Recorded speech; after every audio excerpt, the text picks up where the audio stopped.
Do turbo cancers exist? And what are turbo cancers if they do? That's what we're going to be talking about today. It's a very fascinating topic that I got into because of confluence of what I have been studying the most lately, which is information related to IgG4 antibodies, as well as the vagus nerve. And I can tell you that yes, turbo cancers do exist, but that's not what they are called in medicine. There is an equivalent of something that we could describe as turbo cancers in medicine, but that's not what they're called. In medicine, it is called hyperprogressive disease, and we're going to explain that in detail in this video. And it's simply by sheer stroke of luck that I was able to start studying this in detail because of the fact, as I already told you, I've been studying concepts that lend me information to be able to understand the hyperprogressive disease. So, which basically, obviously we're going to link this in one way or another to IgG4.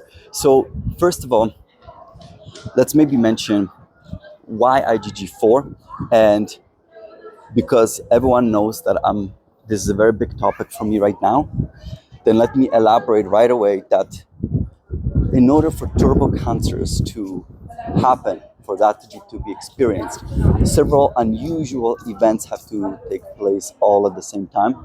So this would be not a common occurrence, and these events would be: you need to have cancer, you need to have high IgG4 levels in circulating levels in the blood, as well as you need to have certain genetic predispositions. So IgG4, we already know what I've been studying about with relation to mRNA vaccinated individuals. Now, how does the vagus nerve is linked to this? It has to do with the fact that think of the vagus nerve as a cord of an instrument that whenever you strike that cord, you improve your health. And there are many beneficial aspects after activation of the vagus nerve to your well-being, to your health. One of them is a release of a chemical called glutathione. It's an antioxidant, extremely valuable to our well-being, to our health.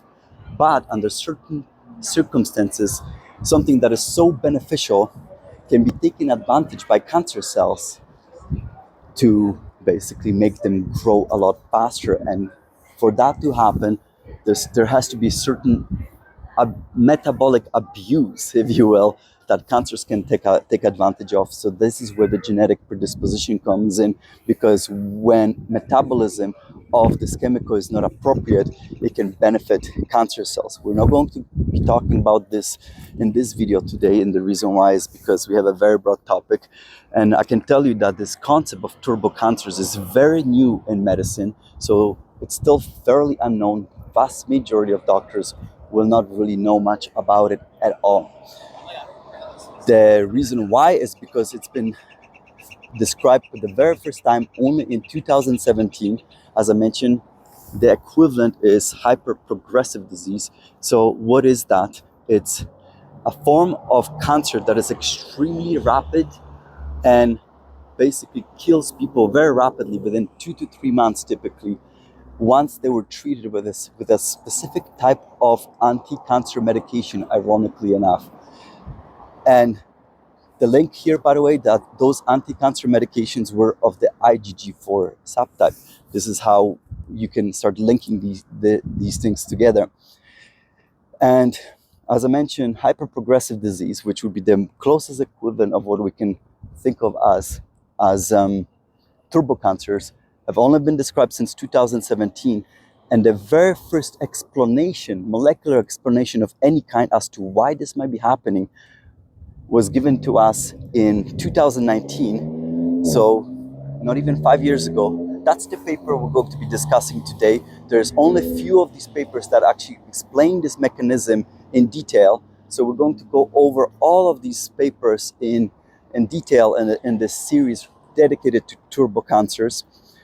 So that, because this is very valuable knowledge, the reason why is because I already mentioned we're seeing increase in IgG4 levels post-mRNA vaccination, and therefore there might be a potential risk in some individuals who at the same time might have cancer and that cancer might have specific type of genetic mutations that could allow those individuals for the cancer to take advantage potentially of the IgG4s. But again, luckily, I would expect this to be very rare because of that specific genetic predisposition, which we're going to discuss some of these today. I'll tell you some of important experiments that have been done that start giving us some clues on about this information.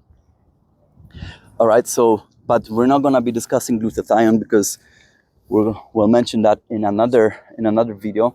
There's only 2 groups of scientists that I'm aware of that are studying this in any great detail, and one of them is from Italy and the other one is from China. The paper we're going to talk about today is from Italy,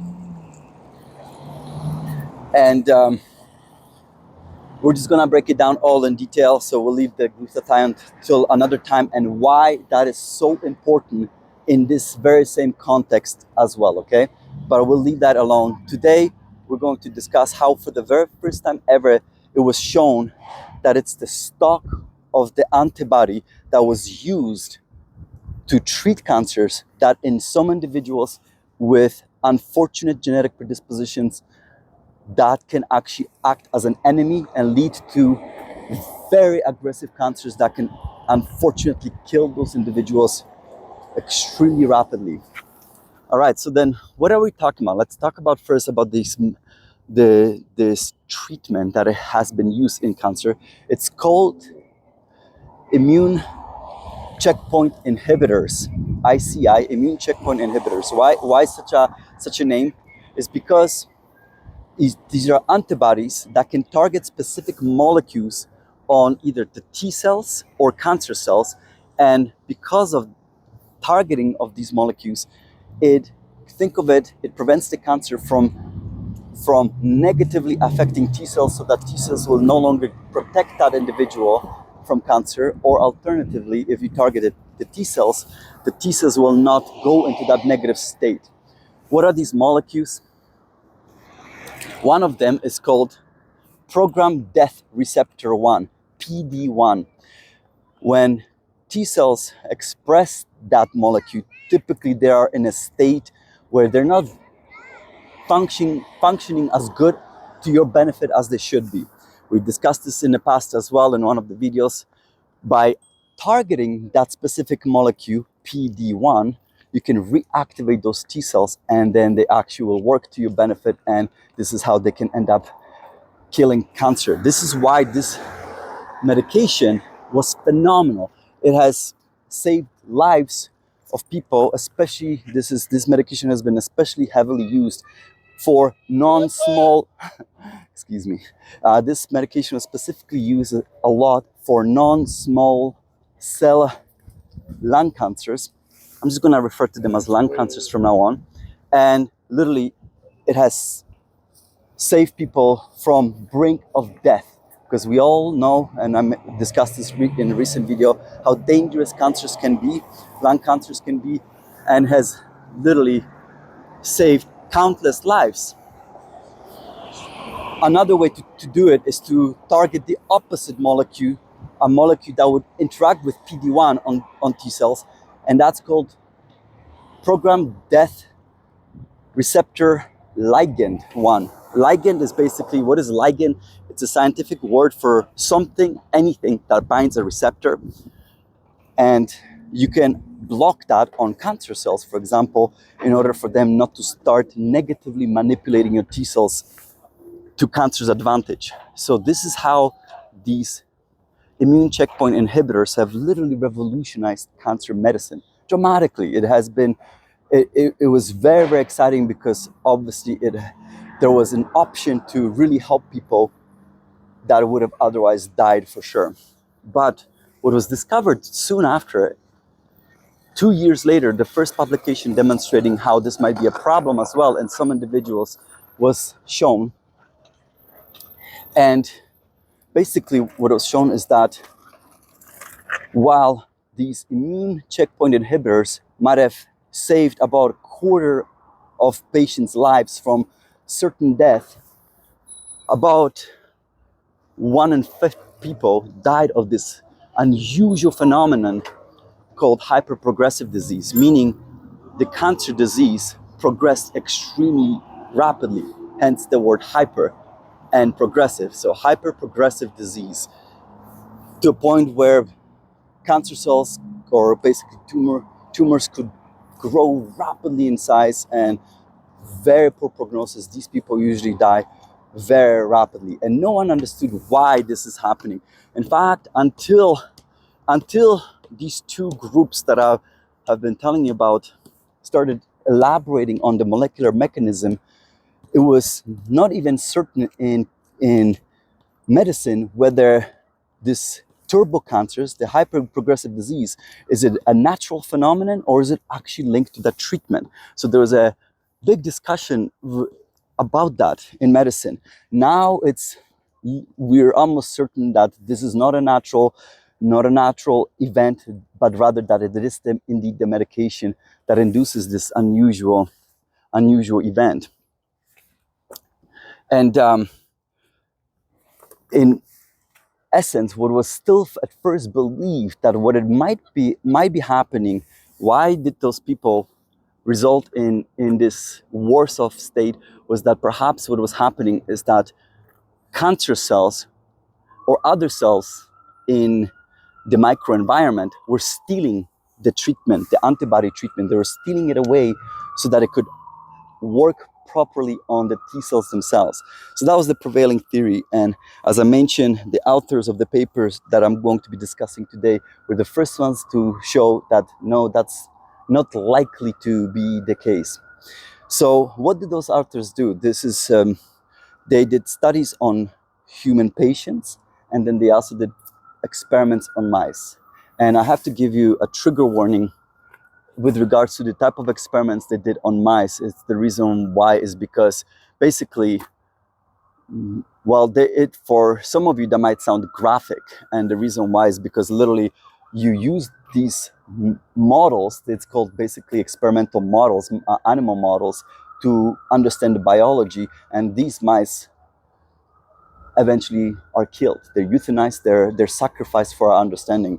While it's tragic as to what happens to the animals, you have to also appreciate that this is where we can understand exactly which genetic mutations might be the predisposing ones. So this, at the same time, we're learning, for the sacrifice of these animals, we're learning an enormously valuable information. But just please be warned that when I describe the experiments, they might sound horrific. All right, but don't worry, there is no images I'm going to be showing in today's video. In future videos, I will show you some of the tumors that are being taken out of such mice. But in today's video, we're going to focus on different type of images. So let's focus first on what kind of work did these authors do with the patients themselves. So they took they were basically treating cancer patients, and this was lung cancer patients, in the clinic between 2013 and 2017 with these immuno checkpoint inhibitor therapies. And one of the more famous one is, I never remember the name, nivolumab, I believe. There's many of these. Nivolumab is one of the more famous ones, might have been one of the earlier ones, and it has been used heavily. And these patients were treated with this medication, this type of medication, and they had about 150 patients on whom they did more detailed studies. Let's pause here while we hang out with a couple Canadian geese. They're coming back already. Great to see them. Always a great sign. And you always know that good weather is coming. Anyway, they treated about 150 of them, okay? And here's the crazy statistics. They were able to take all these patients and they subdivided them in multiple categories. So of course there were those who were responders, and about 20% of them were responders, meaning cancer was being destroyed. Great news. That's exactly what you want. Some of them were basically stable disease, meaning nothing was happening. Some of them were labeled as progressors, meaning things were moving Cancer was still growing, but not in a crazy fashion. And then there was the hyperprogressive disease. So the hyperprogressives, those who had the turbo cancers. Again, remember, that's not a medical term and it's not used in medicine. Turbo cancers is basically a street word. It's a colloquial term that we've been hearing a lot since the pandemic, and hence one of my reasons why I was curious to study the molecular biology behind what this might mean. So, and how many of their patients were hyperprogressive patients? And that was 25%. So huge number. So basically, they were able to save fewer patients than end up suffering more because of the treatment. So, but what these authors did, they wanted to understand what is going on, start getting certain basically molecular understanding of what's happening. And basically what they did is they started to study what those patients' cancer cell lines look like under a microscope. And when they started investigating what do they look like under the microscope, basically nothing looked unusual between those who had turbo cancers versus other patients, with maybe one exception. And those are these immune cells called macrophages, which are very important in fighting cancer, just like T cells are. And they had a specific type look to them that was very unusual. They had a different shape than what typical macrophages in a tumor environment would be expected to look like. They were more spherical in shape, more rounded than usual, and so they happened to aggregate. They had this tendency to aggregate, and finally they had specific biomarkers. So what I mean by biomarkers, all cells have tons and tons of molecules on their surface, including proteins. Proteins are basically, think of always like miniature little robots that do a lot of work inside the cells. And you can look for specific type of proteins on the cell surface in order to basically determine what type of cell it is. And these macrophages, one of these biomarkers was CD163. The reason why I mentioned this is because this specifically determines what type of macrophage it is. And there's two types of macrophages that typically you can maybe differentiate them into two classical groups, and they're called M1 or M2. Now, CD163 is a biomarker of M2 macrophages, and it's the M1 that we want ideally to fight tumors. Once you have M2, it's sort of like those T cells that can stop working properly. M2 macrophages also might no longer do the proper bidding that we would want this type of cell to do in order to protect the cancer. So CD163, they also had CD333, and the last one was PDL1. So when these three biomarkers were present and they were aggregating and they had that weird shape together, this is what these authors refer to as complete immunophenotype. Meaning this is basically where you saw this type of all of this. This happened to be always seen in every cancer cell line of those patients who had turbo cancers, versus only few of those who did not belong in their classification of turbo cancers. Only 4 patients maybe had this type of phenotype. All the other patients never had it. So there, obviously, this was very important first biological understanding as to maybe how we can start differentiating what turbo cancers look like for patients. And then let's maybe look at the images that these authors produced. Basically, they looked at 2 types of technologies. They looked at immunohistochemistry. So if you ever heard that word, then now you know what that might mean. And moving forward, I guess, basically you take your cellular slice and you stain it, and then you use an antibody in order to look for a specific protein on the surface of the cell. And that antibody will bind to the protein on the surface of the cell, and that antibody has something else attached to it, so that you can produce a chemical reaction, and you will see a brown spot on your slide wherever that antibody bound something. And you can see in an image that the authors provided that they were able to show with brown images markers for both the I apologize for the siren behind me. Hope everything is okay. And they were able to show PD163, CD33, and then PDL1 positive cells in those patients, basically cancer samples, biopsies. They also used what I often also described before is immunofluorescence. Same idea, you take your slides, you attach antibody to the protein of interest, but unlike chemical reaction, here what you do is the antibody, can put it under microscope, hit it with specific wavelength of light, and it will fluoresce. So wherever that you see fluorescence, you can tell exactly that in that spot, what you're seeing is that specific protein. And you can do a couple of different colors. They did different combinations in order to show that all these three biomarkers were always present together. And because typically you do green fluorescence and red fluorescence, and whenever you have both green and red fluorescence together in the same location, that fluorescence will overlap and it will look yellow instead. Okay, so you can see in these slides how all of those markers were overlapping in these cancer patient cell lines. So very important determination that potentially there are specific type of macrophages that are playing a role in producing turbo cancers. Okay,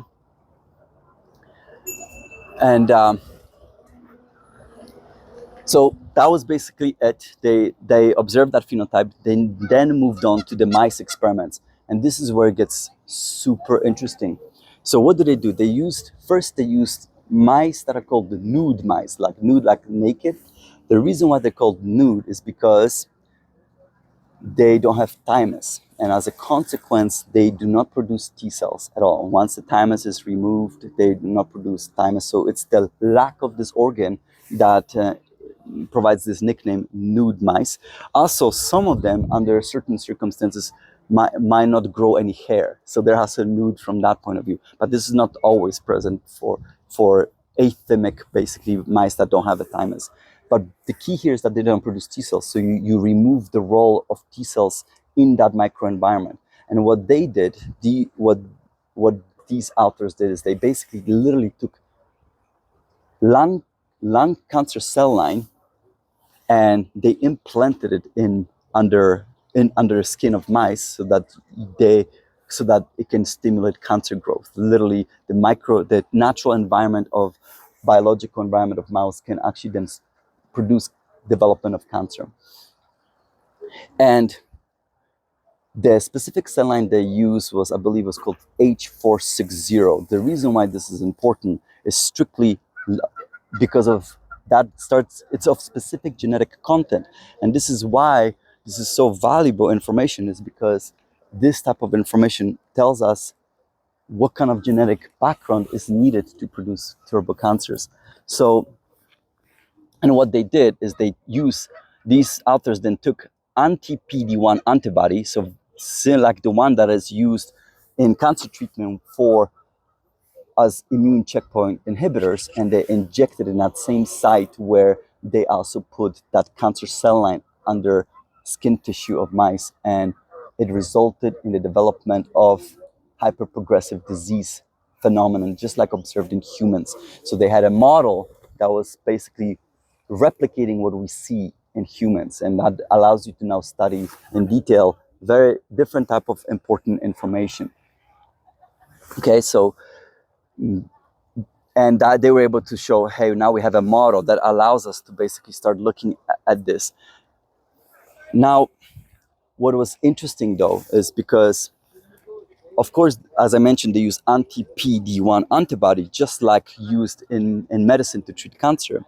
But they're saying the reason why these authors were suspicious that this is not just removal of this antibody from being able to do its proper good work, but something else might be at play, is because it's also known that M2 macrophages, the ones that you see, they just saw in their patients, they can have PD-1 molecule on the surface, and if you attack that molecule with the anti-PD-1 antibody, you can actually stimulate those M2 macrophages to the M1 type, which is what we want in a tumor environment. So these authors were thinking, look, something else must be at play, and they wanted to investigate the stock of the antibody. We've talked about the stocks of antibodies. They're called FC component. C stands for either crystallizable or component. I've been seeing both of these terms used interchangeably, and they wanted to see if that is responsible. And so what they did is they took that anti-PD-1 antibody and they cut it. And they cut it so that they only use the FAB component. Now, what is FAB? So you know how the antibody is Y-shaped? So the stalk of the letter Y is the FC component, and where you have the letter Y, which basically the tips of the letter Y is what targets the antigen you want to target. Antigen is basically anything that antibody targets. Hence, it's called antigen binding portion of the antibody, or FAB.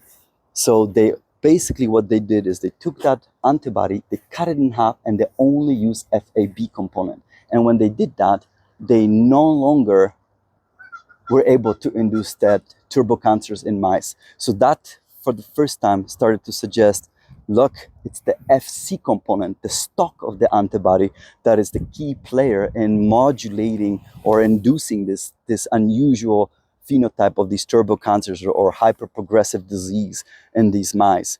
So clearly very important information. So they wanted to study this further. They took another type of, oh, and by the way, the PD-1 antibody normally would not even bind to the mice ligand component. They use the human or the one that antibody we would use in humans, but that antibody would not target the mice ligand. So that makes it even easier to study and understand what's happening molecularly. But nevertheless, what they did is now they took mice that had severe combined immunodeficiency. Basically, these mice cannot produce either B cells or T cells. So we remove a huge chunk of potential immunological interference from picture. So that's potentially really valuable. It's getting more loud here. Back up. And now they did the same experiment, except they tested additional cell lines. So they still tested. They did the same type of experiment where they took the cell line, put it inside a mouse, so that you can stimulate cancer growth, and then they treated it with this time they treated with that same medication that is used in humans, nivolumab, I believe. So anti-PD-1 antibody. But besides the H460 cell line, lung cancer cell line, they use another lung cancer cell line called PC9, I believe. And they also used what is referred to as xenografts. So they literally, what we're talking about is biopsy from human cancers. And they used 302, I think it was called PDX302, PDX305, and PDX 111, and I think PDX 220. Why is all of this important? Is because of the genetic background, and this way they were able to actually start assessing what is going on. So PDX 302, which had specific genetic background, when it was treated with anti-PD-1 antibody, it produced turbocancers, versus PDX 305 did not. So now you can start seeing, how you can learn which genetic predisposition is a problem. Same thing with PDX 220. That one is all wild type, so no mutations, and that did not produce turbocancers. PC9 did, just like which is a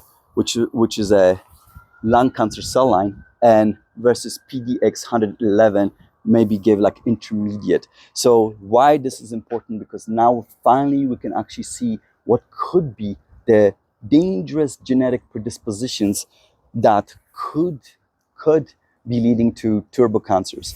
They were also able to show that in some of these cell lines that when they were treated with the anti-PD-1 antibody, you saw obviously greater infiltration or growth of cancer. They were able to measure that, that there was literally increased cancer, lung cancer cell amounts inside these mice from where the implants were being taken. And they also looked at it molecularly, and again when they were looking at the biomarkers inside mice, again these tumors were being infiltrated by M2-like macrophages. What is also really interesting is that they were also able to show that in mice, because that allowed the authors to study this even greater detail, the macrophages happen to also accumulate where in fibrotic lesions, I believe is what they call it. Fibrotic meaning stems from fibrosis, which is basically scarring tissue. And on top of that, they also showed that there could be elevation of interleukin 10 as well. Why that is important is because in one of the previous videos I also mentioned is the first molecular mechanism proposed as to why we see in enhanced levels of IgG4 antibodies in mRNA vaccinated individuals is because of the elevated amounts of interleukin 10 in those individuals as well. So I thought I would mention this as well. So to summarize, basically the authors for the first time were able to show that turbocancers are defined by a specific type of macrophages that are M2-like macrophages that have very unusual specific phenotype, basically look, and that so the macrophages are needed. Oh, and they also showed that macrophages are needed because they use a chemical that removes macrophages, and when that chemical was used, they were no longer able to show that these turbo cancers were being developed in mice. And also they also did that same experiment where they cut the antibody in half, and again the FAB component, just the component of the antibody that attaches to the protein of interest, but the stock was missing. When the stock was missing, again they were not able to show that you can produce these turbo cancers, once again showing that you need these special macrophages in the tumor environment, and it's the stock of the antibody that is leading to the turbo cancer. So why is this important? The reason why is because the actual medication, the anti-cancer medication that is used and that has led to this hyperprogressive disease is itself a type of IgG4 antibody. And what is known about IgG4 antibodies is that it does not bind to receptors on immune cells. This is one of the reasons why these antibodies can induce a form of tolerance against whatever they normally would attack. Immune tolerance, so the immune system doesn't recognize it, with one exception. It can bind to Fc gamma 2b receptors. It's a type of receptors that these type of IgG4 antibodies can bind to, and these authors propose that they believe that it is the binding of the Fc receptors of the IgG4 antibody to these type of receptors on these unusual macrophage cells inside the tumor environment that will then lead to turbo cancers. And in a future episode, I'm going to tell you how glutathione also aids this entire process, and this might explain why some of these genetic predispositions might be required in order for this hyperprogressive disease to take place, because they might influence the metabolism of that chemical and how it helps the cancer to take advantage of the situation in order to basically lead to the disease. So, and authors provided a cool graphic showing how the medication is supposed to work in theory. That's what it was hoped to be seen, and indeed in some individuals are seen absolutely spectacular benefits, whereas in some other individuals, and now we're learning it might be the genetic content, you saw the exact opposite, and you see these hyper rapidly growing cancers. So, well, that's basically summarized the very first background information on the molecular biology of how these turbo cancers develop as seen basically by specific scientists, and we're going to go through the rest of them. Again, hyperprogressive disease is the name. This is so new, as I mentioned, and they're still so understudied that most doctors will not know about this. So keep that in mind, that this is very new information. Even a lot of potentially cancer doctors might not be fully aware of this. The only other thing that I can mention, that the authors also summarized, that this type of macrophage phenotype that we're talking about, this M2-like phenotype, has been seen already, been documented in other type of cancers. They brought up certain references from the past. So it was seen in also triple negative cancer, colorectal cancers, as well as cervical and gastric cancers. And it's also, this type of phenotype is seen in individuals who have acute respiratory distress syndrome. So what we have seen during the COVID-19 pandemic, these type of unusual, unwanted macrophages can also be seen in that context. So, and I thought that was also of interest. So, new molecular mechanism. We're going to expand on that in the future. All right, I'm going to wrap it up right here because this is really long, but as you can see, very complicated. We're going to see a lot more images. So, if this is of interest, please share. Please, obviously, leave a comment as well. And again, keep in mind, this does not mean that if you have high IgG4 antibody, that you're going to end up with turbo cancers. Other events have to also be satisfied. So perhaps what it means is that for those, in my opinion now, for those who are mRNA vaccinated, and this is something that I document in detail in my videos, there's lots of literature showing that there's increase against spike protein, but increase in IgG4 antibodies against spike protein. So perhaps what might be valuable for mRNA vaccinated to start testing their levels of IgG4, whether it goes beyond what would be normal level, normal biological amount. And if that is the case, then perhaps such individuals might consider potentially screening themselves for genetic predisposition, similar to the type of genetic mutations that have been described by these scientists when they're doing their molecular models with mice, because that's the only information we're getting right now about this. So keep that in mind. And if such individuals indeed have such genetic predisposition, then perhaps maybe it would be valuable to start screening yourself for more frequently for cancer. At least I would have that discussion with my doctor. However, keep in mind, like, how many unusual things have to come into place. So you have to have cancer, you have to have high level of IgG4, and you have to have this specific genetic predisposition. So do not start thinking that just because you took the mRNA vaccine that you're now at elevated risk of turbo cancers. But there has been a lot of persistent rumors that turbo cancers have been seen since the emergence of pandemic. The reason why I've been paying attention to this is because it has reminded me to similar situation when we've been hearing rumors that women's menstrual cycle has been affected soon post-vaccination, and then rumors when finally turned out to be true when they were studied in more detail, and it turned out that indeed vaccine can influence basically what menstruation for women could look like. So different from what would have been normal. All right, so this is why I thought this is very important to get this information in detail.